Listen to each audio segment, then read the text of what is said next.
kita bandingkan total APBD terhadap PAD atau PAD kontribusi terhadap APBD. Nah, secara total di Jawa Tengah ini bagus sekalian bahwa total APBD itu di Jawa Tengah ini 30 berapa tadi ya? Sebentar. Totalnya adalah saya buka dulu sebentar. Karena jadi kalau yang terhormat tadi menyampaikan total APBD Jawa Tengah itu adalah 24, jadi 24,2. Ini ya provinsi, kita sampaikan provinsi. Ini PAD-nya adalah 16,3 triliun lebih, sehingga kontribusi PAD terhadap APBD ini 67,48%, cukup menggembirakan untuk provinsi. Tapi kalau kita lihat kabupaten kota yang ada di Jawa Tengah, Bapak sekalian, memang ada juga yang sudah lumayan, tapi masih jauh juga dari harapan. Misalkan di wilayah kota Semarang memang bagus. Kota Semarang ini sudah bisa memberikan kontribusi 53,46% dari total APBD-nya 5,3 T, PAD-nya 2,8 T. Begitu juga misalkan Kota Tegal sudah 34,49%. Kita lihat ke dalam, mungkin saya akan lihat yang Pak Ketum aja. Pak Ketum ini kan dari Wonogiri. Yang siapa ya Pak Ketum ya? Di Wonogiri ini kontribusi PAD terhadap APBD ini baru 11,46%. Total APBD-nya adalah 2,1, PAD-nya 251 miliar. Nah ini sebagai gambaran, ini ada datanya, tapi bagaimana nanti optimalisasi di dalam pengelolaan PAD itu sendiri. Nah Bapak Ibu sekalian yang saya hormati, sebagai gambaran ini kita sampaikan, bahasan yang akan saya sampaikan adalah satu gambaran dan realisasi belanja, lalu faktor pendukung pengelolaan PAD, lalu optimalisasi PAD dan juga pemanfaatan barang milik daerah.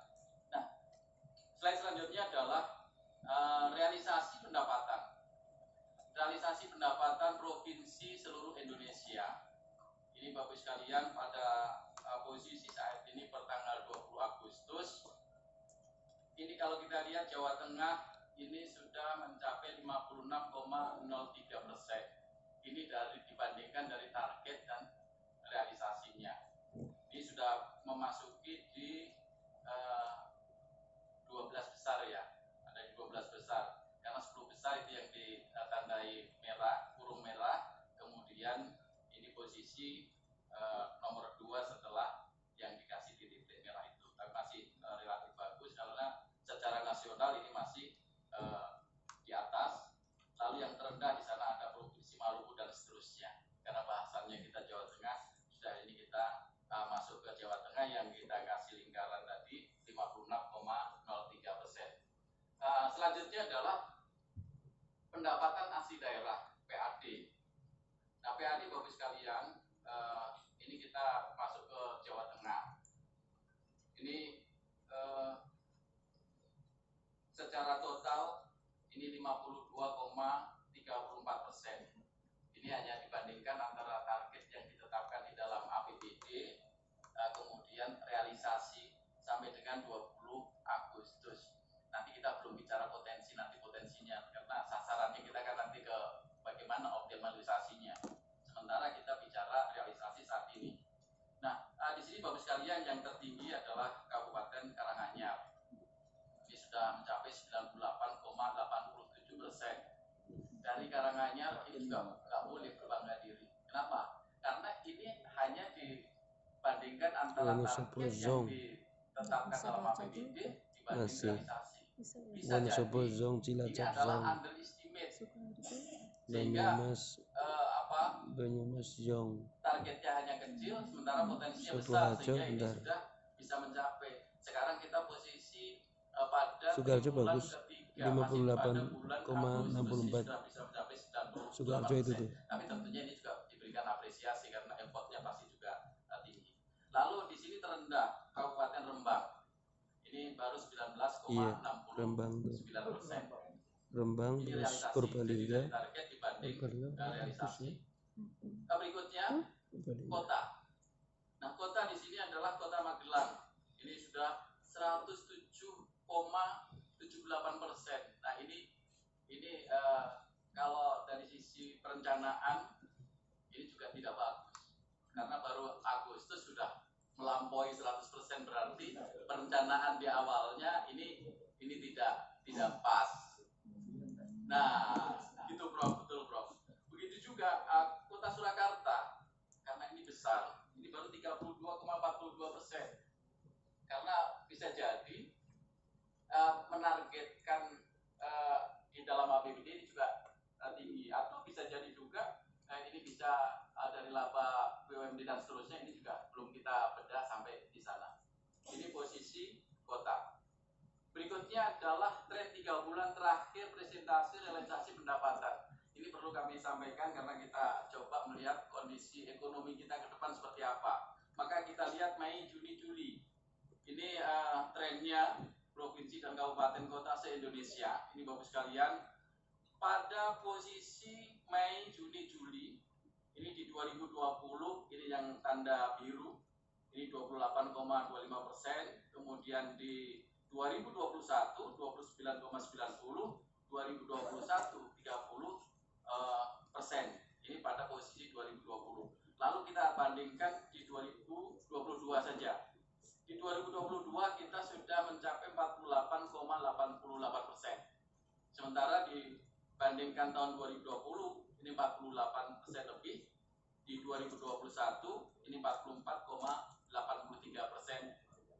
Nah, artinya apa? Bahwa pertumbuhan pendapatan ini sudah mulai membaik. Artinya trennya adalah naik. Oleh karenanya ini kalau kita lihat dari sisi ekonomi, saya yakin ini juga meningkat.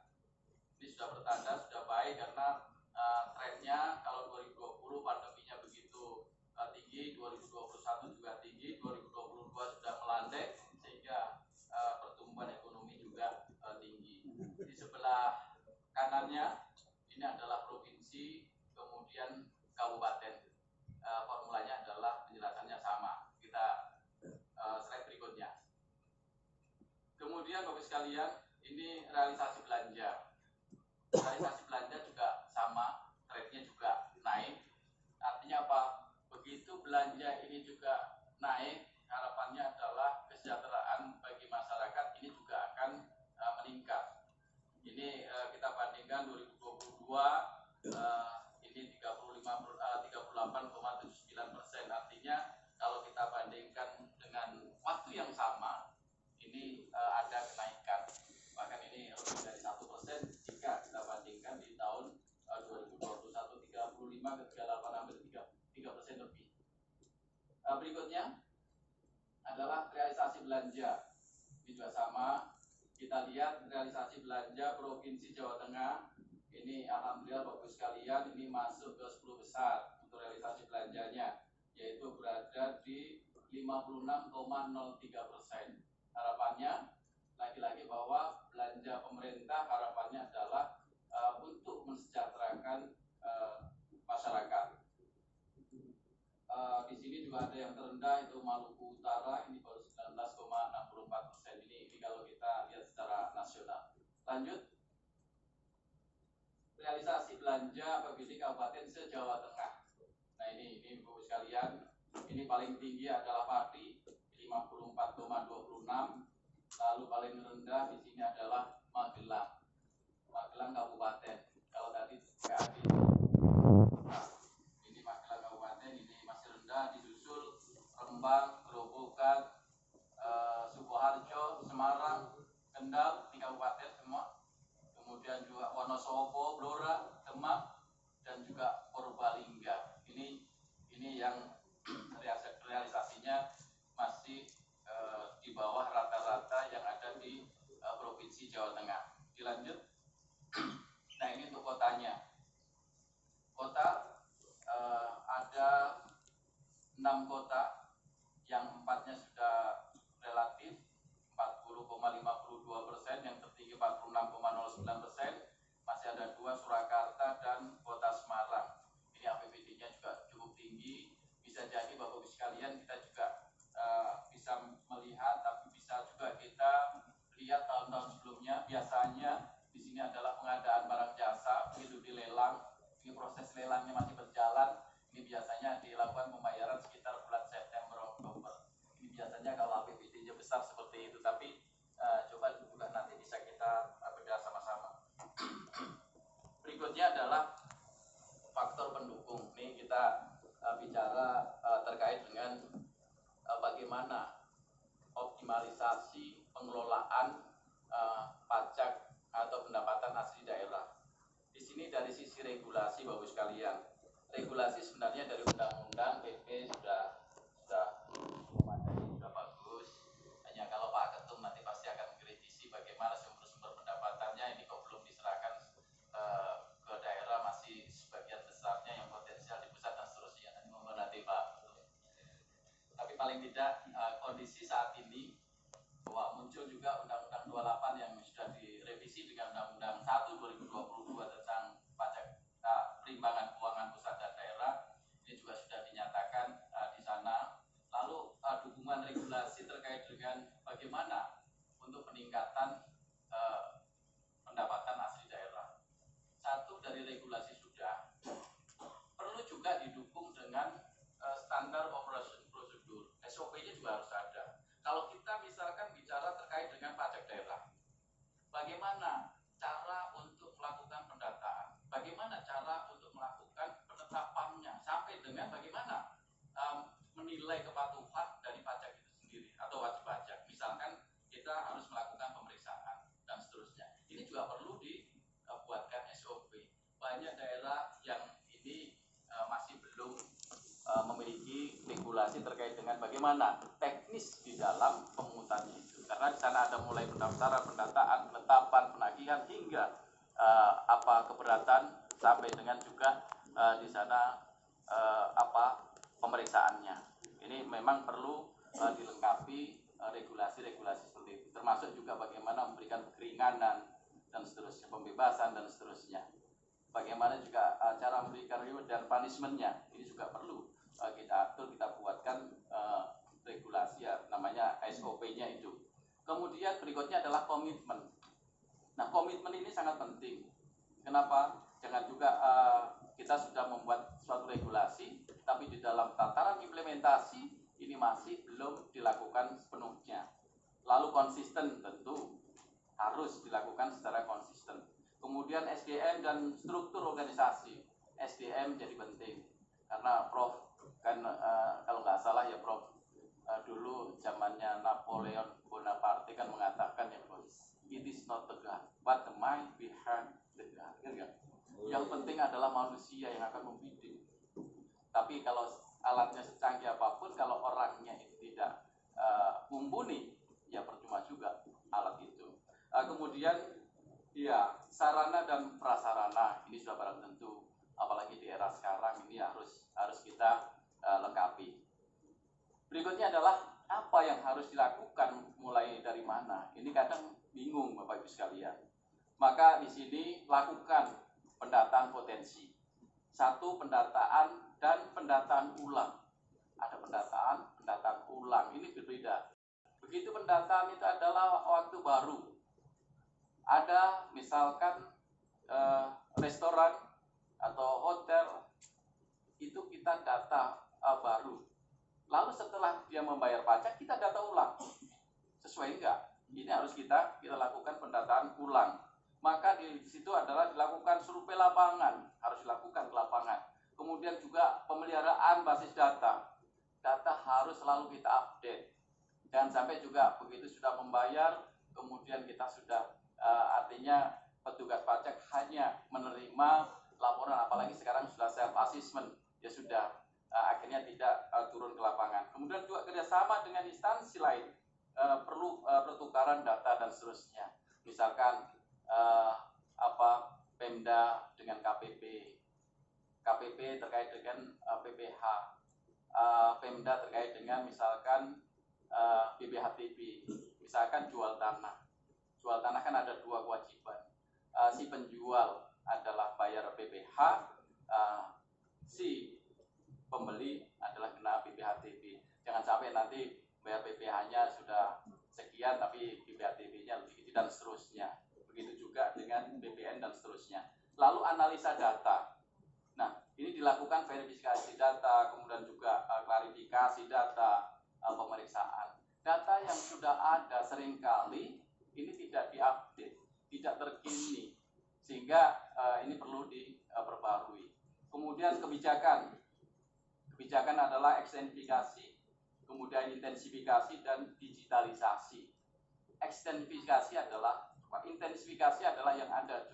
Coba kita lihat misalkan hotel itu akupansinya berapa, tingkat huniannya berapa, dia punya kamar berapa, dengan rate-nya berapa, kita lihat. Kemudian ini harus kita lakukan evaluasi.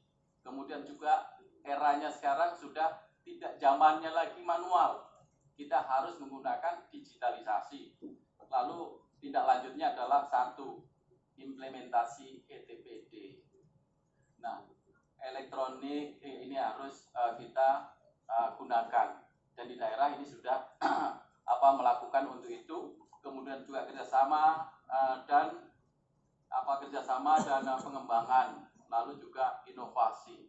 Nah, di daerah Bapak sekalian ini juga harus ada inovasi. Kalau kita monoton pekerjaan itu saja, ya kita akan ketinggalan. Maka perlu adanya inovasi. Maka ada beberapa daerah 1 orang pejabat diminta untuk minimal 1 inovasi, baik itu kepala SKPD maupun juga bawahannya. Ini harus ada inovasi. Ya, jangan sampai Innova kata Pak yang terhormat tuh. Iya, inovasinya ada tapi ininya nggak ada, inovasi nggak ada. Nah ini Bapak sekalian. Nah, kondisi data yang tidak valid wajib diperbaiki segera agar datanya menjadi mutakhir. Nah, sekarang kan Bapak sekalian, ini kan sekarang sudah teknologi ini. Maka simpan data tersebut secara online agar bisa updating dan data mudah untuk digunakan serta terjamin keamanannya. Nah, sekarang kan bisa kita update, semua bisa kita lakukan. Nah, berikutnya adalah tindak lanjut data potensi daerah. Tadi setelah data ini sudah dimiliki, maka sebagai bahan kebijakan dan analisa. Kebijakannya apa? Termasuk juga tadi, bagaimana kita menganggarkan di dalam APBD. Jangan juga underestimate, juga jangan overestimate. Kalau underestimate, ya seperti tadi, misalkan sekarang baru bulan Agustus, kita ambil tanggal 20 Agustus, capaian targetnya sudah mencapai 100% lebih. Ini berarti kan underestimate. Menetapkan targetnya terlalu rendah. Dan juga jangan sampai overestimate. Kalau overestimate, maka di akhir tahun nanti tidak akan tercapai. Akibatnya apa? Belanja tidak akan terbiayai. Ini juga repot. Oleh karenanya, supaya tidak underestimate dan juga tidak overestimate, maka harus didukung data potensi yang ada. Nah, ini Bapak sekalian. Kemudian sebagai dasar pengambilan kebijakan dan keputusan pimpinan, ini sudah pasti sebagai dasar untuk pengembangan dan inovasi. Ini yang tadi saya sampaikan bahwa bekerja jangan monoton, kita juga harus memiliki inovasi-inovasi yang baru. Kemudian optimalisasi potensi daerah melalui intensifikasi. Ini validasi dan verifikasi data laporan wajib pajak, penyesuaian NJOP, pemeriksaan terhadap wajib pajak, penerapan reward and punishment. Nah, di sini Bapak sekalian, NJOP kita bicara terkait dengan NJOP, nilai jual objek pajak. Ini biasanya kan masalah tanah. Seringkali harga tanah yang ditetapkan di dalam NJOP tidak sesuai dengan harga pasar. Harga pasar sudah tinggi, tetapi penetapan dalam NJOP ini masih sangat rendah. Nah, ini hati-hati dikala, mohon izin yang terhormat Pak Prof, dikala mau pemilu kada, nggak mau menaikkan. Nanti kalau dinaikkan, kalau kalau mau nyalon lagi nanti akan susah ini, nggak dipilih oleh rakyat. Nah ini seringkali di daerah lain, tapi tidak di Jawa Tengah, apalagi nggak di Boyolali kok Pak. Nah, ini harus ada di situ, di sono, daerah sono. Nah kemudian pemeriksaan terhadap wajib pajak. Nah ini sebenarnya pajak ini kan sudah didorong pada self assessment, artinya dia harus menghitung sendiri, kemudian membayar sendiri. Nah kewajibannya pemerintah pengelola pajak adalah harus melakukan pemeriksaan, diuji betulkah bahwa dia sudah taat pajak, sudah betulkah yang dibayarkan sesuai dengan yang seharusnya, dan seterusnya. Nah kemudian berikutnya adalah penerapan reward and punishment. Jangan juga diberikan hukuman saja, tetapi juga diberikan reward. Rewardnya apa? Bisa juga mungkin kalau yang baru buka diberikan keringanan dulu lah, jangan terlalu tinggi, atau berikan insentif dan seterusnya. Nah bermacam-macam untuk pemberian reward terhadap wajib pajak. Nah kalau sudah diberikan reward ternyata masih juga melanggar, maka dipanis, diberikan hukuman. Nah itu Bapak sekalian. Berikutnya adalah tadi sekilas, ini waktunya masih ada? Sudah ya? Nah, sudah sekilas ini. Kemudian kalau ini terhadap TP2DD ini kan tadi, bagaimana era sekarang digitalisasi, kita semua harus didorong menggunakan digitalisasi. Sebenarnya terakhir terkait dengan aset Bapak Ibu sekalian, sekilas saja, bahwa untuk aset ini aset yang idle, aset yang tidak dipergunakan untuk penyelenggaraan pemerintahan, ini sebenarnya bisa dimanfaatkan, yaitu pemanfaatan aset. Di situ bisa BGS, BSG, bisa sewa dan seterusnya. Tentunya tidak mengganggu penyelenggaraan pemerintahan di daerah. Maka di kabupaten kota juga termasuk provinsi, ini masih juga banyak aset-aset yang sesungguhnya tidak dimanfaatkan atau belum dimanfaatkan, yang sesungguhnya bisa kita manfaatkan untuk menambah PAD, yaitu tadi bagaimana kita sewakan, apakah BGS kan atau BSG kan, atau dikerjasama dan seterusnya. Ini ada mekanismenya semua. Oleh karenanya inventarisasi aset ini juga sangat penting dalam rangka sesungguhnya berapa sih aset yang kita miliki, lalu mana sih yang bisa kita daya gunakan untuk menambah PAD. Mungkin itu dulu Pak, karena waktunya sebenarnya kalau bicara pendapatan mungkin berhari-hari juga nggak selesai. Saya akhiri itu dulu. Mudah-mudahan saya juga mohon masukan dari Bapak sekalian. Terima kasih. Assalamualaikum warahmatullahi wabarakatuh.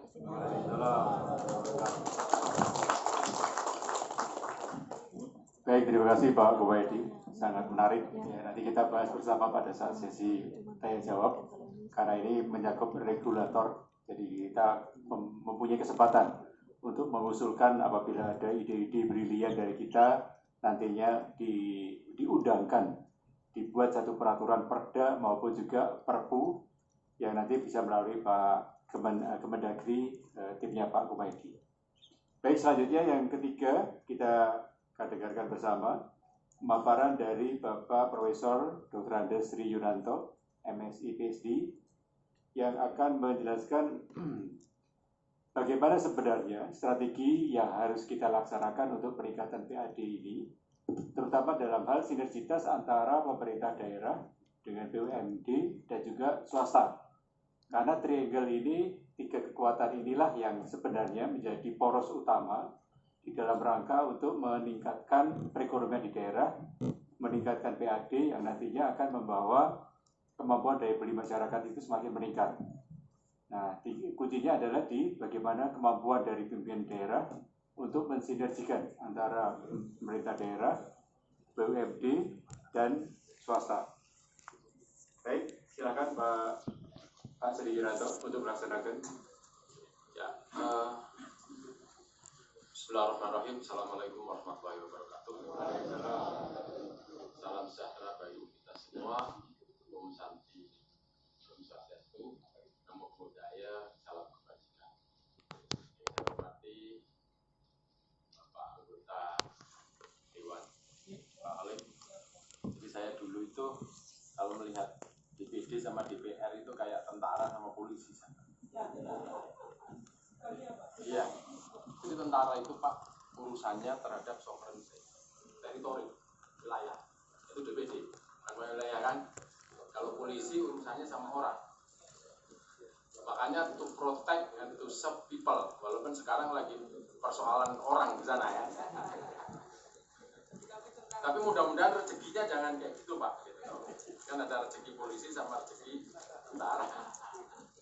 Jangan biar enggak. Yang saya hormati Pak Anggota Dewan, Mas Kumaidi, ya. Dari Kemendagri, Pak Tito dulu kawan saya itu Pak. Lalu saya itu jadi ahli sudah 3 kali Pak. Ahli di BNPT, ahli di Polhukam, jadi naik lagi jadi ahli di Wantimpres. Jadi kalau sekarang mudah-mudahan. Jadi kalau sekarang itu rame orang 3 periode, saya sudah 3 periode. Harusnya di PJT. PJT. Ini udah diangkat, SK-nya belum keluar dari saya. Tapi kita karena ini keluarga ikhlas-ikhlas. Pak Ruli yang saya hormati, teman baru, tapi ternyata tadi juga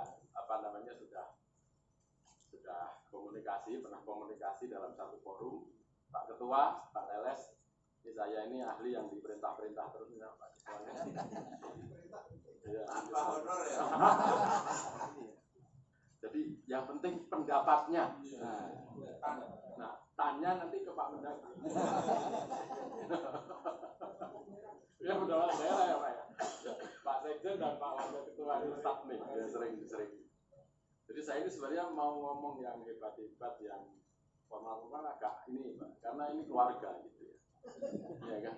Aku udah ketemu Pak Yusroni itu semakannya ngopi-ngopi aja gitu.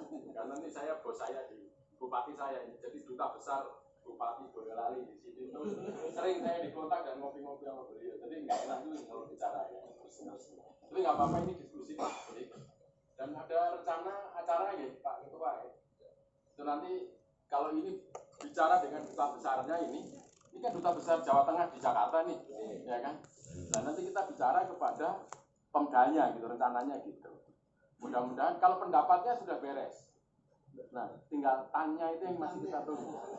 Karena proposalnya masih digodok ini Pak. Digodok ya sampai. Ya,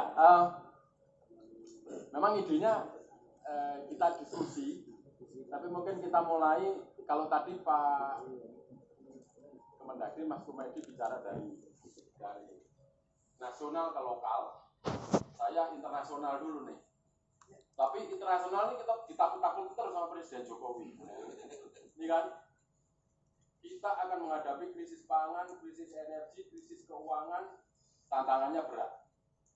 107 negara terancam krisis, 60 terancam bangkrut. Contoh paling perfect adalah Sri Lanka. Krisis keuangan, krisis ekonomi, bentuknya krisis politik, sampai kepala negaranya dikejar-kejar. Itu gak ada api. Ya. Nah, krisis ekonomi, dampak pandemi ini masalahnya tadi sudah disampaikan ya. Jadi ada dampak pandemi yang belum pulih, perang Rusia dan Ukraina, sekarang itu pabrik baja, energi, gas ketahanan apa? Akhirnya pupuk naik, subsidi pertanian jadi seret, kesejahteraan petani turun, Pertamax sudah membum tinggi, Pertalite lagi ngintip-ngintip gini, karena negara itu nomboknya 500 triliun itu Pak, untuk nahan Pertalite. Jadi saya ini setiap minggu itu mikir yang susah-susah kayak begitu Pak, di Wantimpres ya. Tapi nggak apa-apa karena saudara tak bocorin aja. Minimal membantu doa, ya Pak. Nah, nanti inflasi ini sudah mulai merangkak Pak, 4,9, proyeksinya 6%, dan beberapa negara sudah di atas 7. Mungkin inflasi itu sangat teoritis, tapi tiba-tiba nanti jangan kaget kalau tahu goreng yang kita beli itu semakin menyusut Pak. Membonsai dengan dirinya sendiri. Karena kemarin sudah ada harga instan mie, instan sudah mau naik. Itu makna inflasi itu di tingkat bawah kayak begini. Duit nggak ada artinya. Makanya Bapak yang punya duit di bank segera sumbangkan kepada PJT Pak. Karena kalau inflasi nanti nilainya akan berkurang Pak. secepatnya biar dapat manfaat dunia dan manfaat itu kita mengatasi inflasi secara dini. Biar Pak Ketua senang menurut saya. Ya, tapi Pak Jokowi bilang dunia akan susah, tapi kita don't worry, be happy, kata Pak Jokowi kan. Kenapa? Ya, inflasi kita masih terkendali, APBN kita masih surplus, walaupun nanti akan rencananya mau ditahan di 2,8. Kalau dulu, jadi minusnya 2,8. Ketika COVID itu 3. Karena itu ada refocusing ya Pak ya.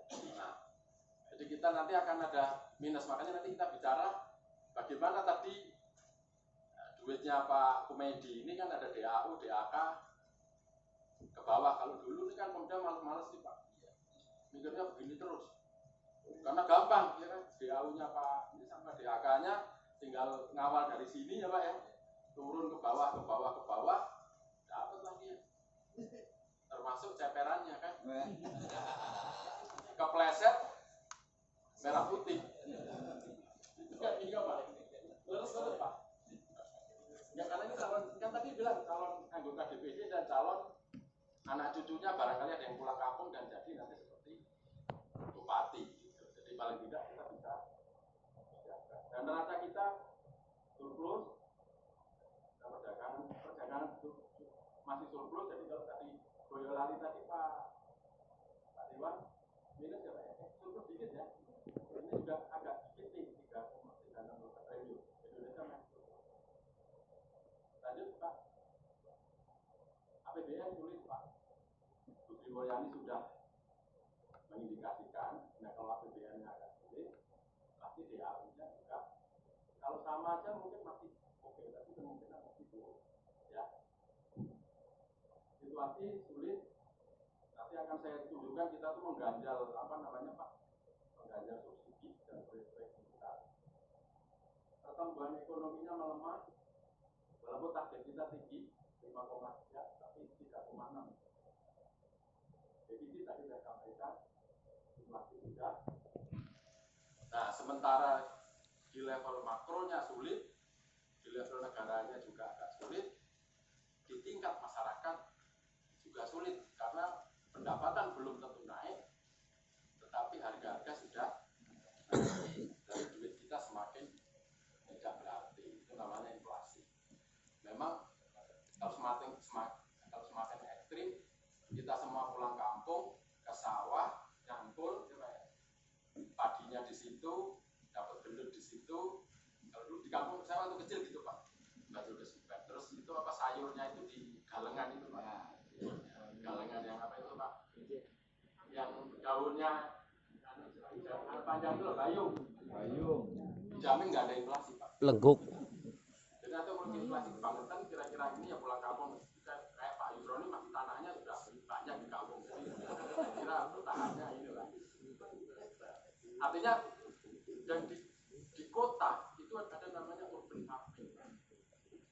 Urban farming itu sebenarnya untuk sustainability kita. Kebutuhan pokok itu harusnya kita nggak beli, tapi bisa dari rumah tangga.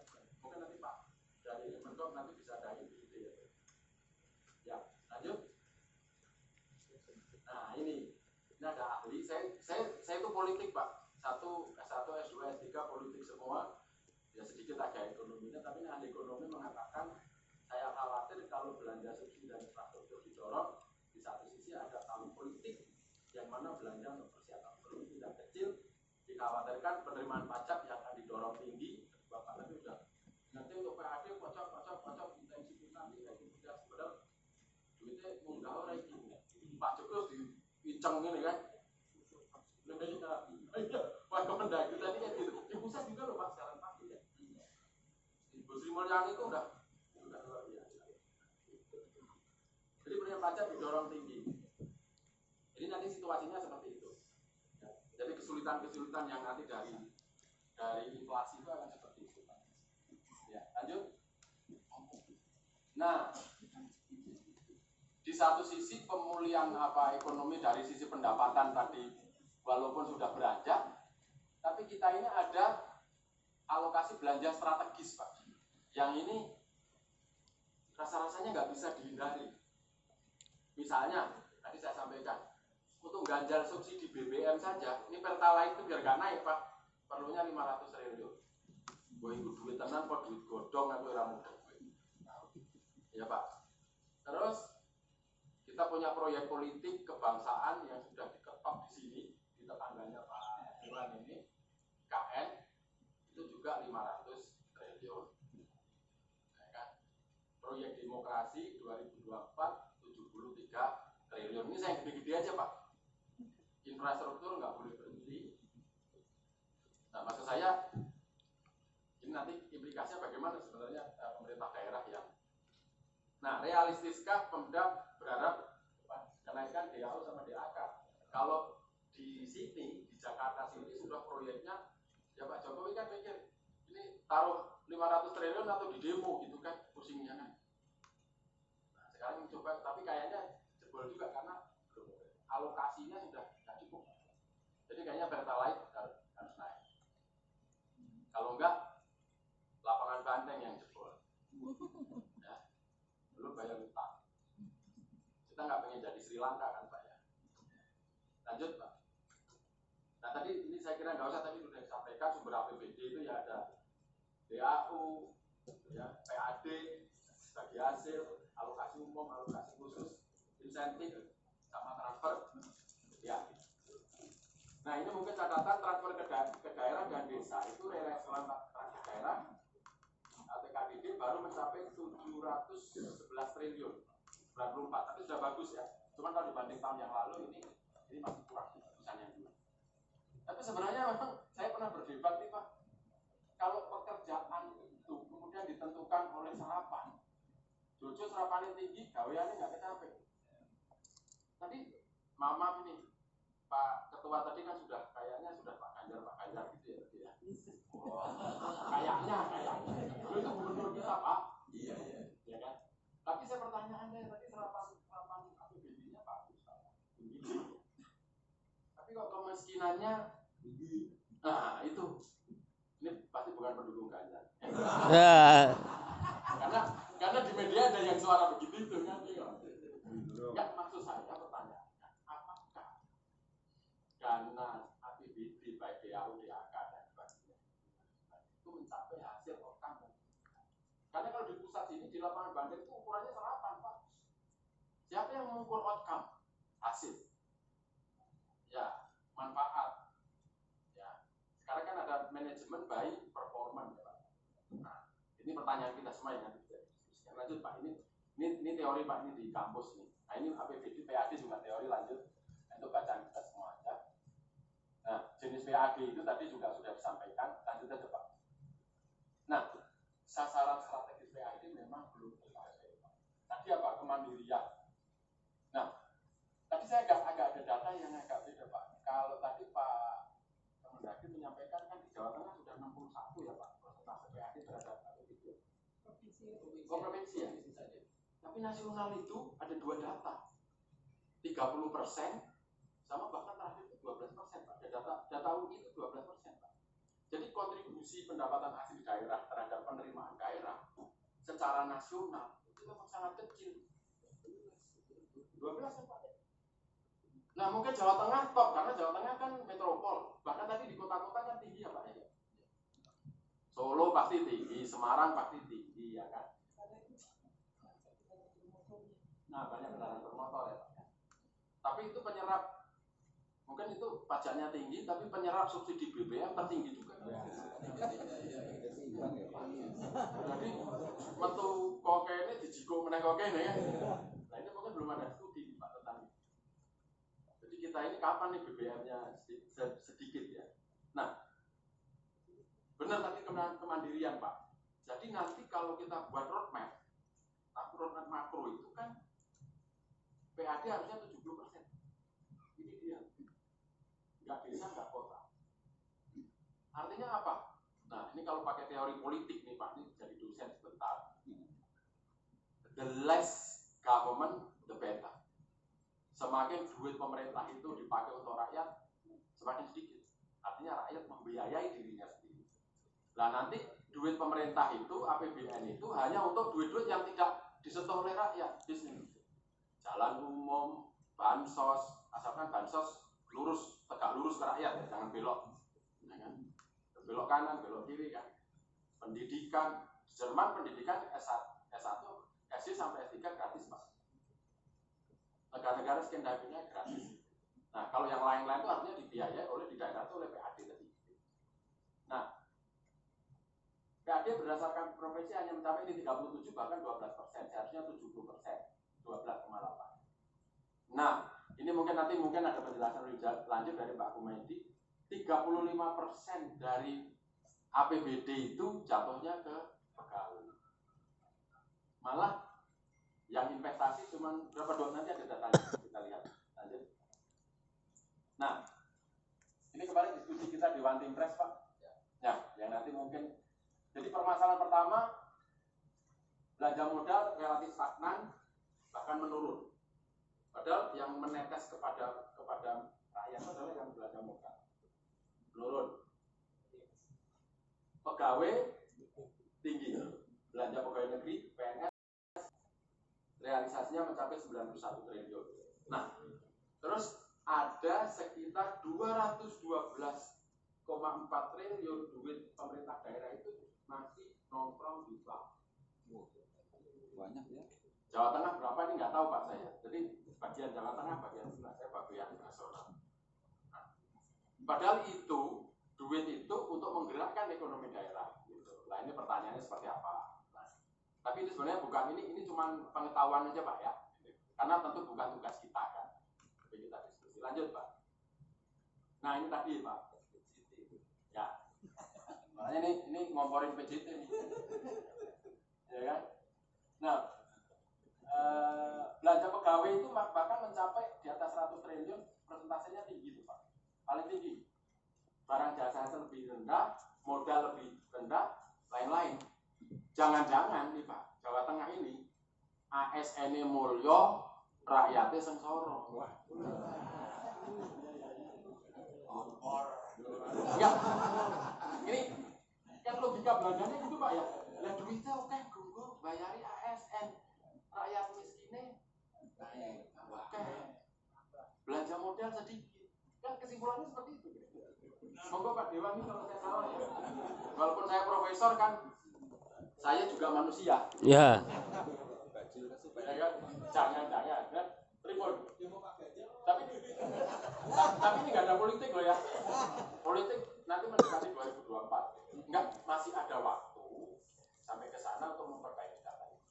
Untuk Jawa Tengah, tapi nasional. Saya nggak nyinggung Jawa Tengah. Mungkin provinsi sono gitu ya.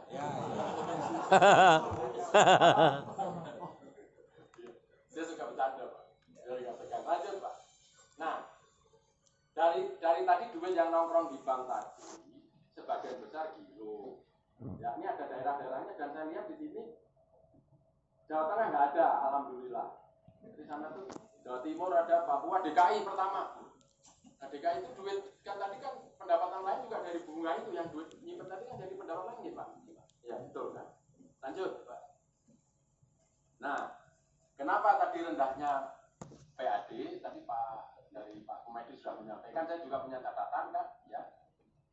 Nah, daerah kalau saya melihatnya tadi dari pesanan Pak Ketua, dari perspektif hubungan negara, pemerintah pusat sama rakyat, sama masyarakat.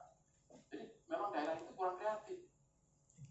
Bahwa di sini budaya itu cuma tontonan. Kalau di Hollywood duit itu Pak.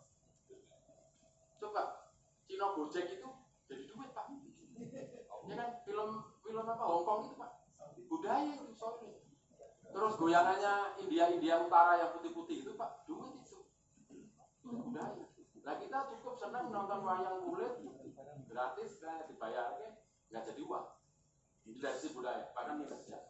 Belum tadi kekayaan daerah, potensi-potensi daerah. Saya tidak tahu apakah sudah ada ini Pak, sudah ada peta-peta potensi yang kira-kira bisa di. Nah, pendapat kepatuhan wajib pajak tadi sudah disampaikan, memang kecil, lemahnya sistem hukum dan administrasi pendapatan.